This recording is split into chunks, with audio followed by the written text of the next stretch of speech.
আন্ধাৰত ডুবিছে ধিং এক্সপ্ৰেছ হিমা দাসৰ গাঁও 2018 চনতে ধিং এক্সপ্ৰেছ হিমা দাসে এথলেটিক্সৰ বিশ্ব জুনিয়ৰ খিতাপ অৰ্জন কৰাৰ পিছতে জনসমুদ্ৰত পৰিণত হৈছিল ধিঙৰ কান্ধুলিমাৰীৰ হিমাৰ বাসগৃহ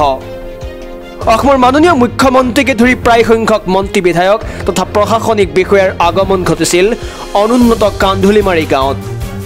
হিমাৰ গাঁওখন সৰ্বতোপ্ৰকাৰে উন্নয়ন কৰাৰ উদ্দেশ্যে বিভিন্ন আঁচনি প্ৰস্তুত কৰিছিল অসম চৰকাৰে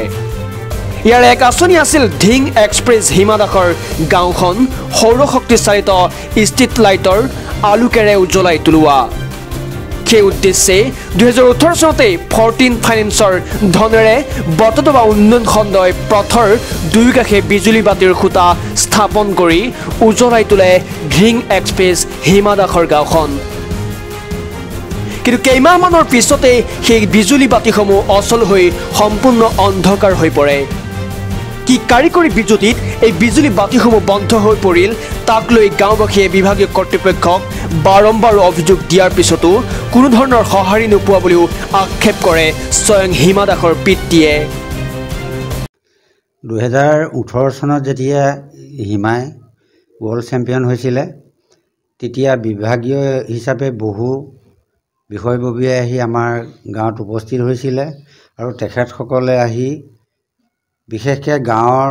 ৰাস্তা ঘাটবোৰ উন্নতি পথত আগুৱাই নিছিলে আৰু ৰাস্তাত লাইট ফিটিং কৰিছিলে বৰ্তমান 1.5 বছৰমান নগ'লেই সকলো লাইট ইতিমধ্যে বন্ধই হৈ গৈছে দুই এটা লাইট 2 ঘণ্টামান জ্বলে আৰু বন্ধ হৈ যায় বৰ্তমান হিমা দাস অলিম্পিকৰ কাৰণে সিলেকশ্যন পালে গতিকে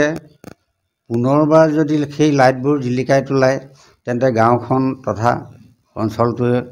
পোহৰ হ'ব বুলি আমাৰ বিশ্বাস হয় গতিকে বিভাগীয় বিষয়ববীয়াসকলে আহি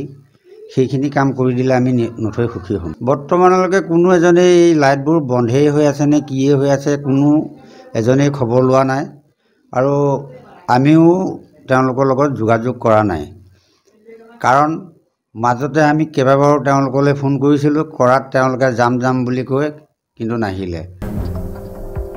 ধিঙৰ পৰা সুষমা খাতুনৰ ৰিপৰ্ট টাইমছ গুৱাহাটী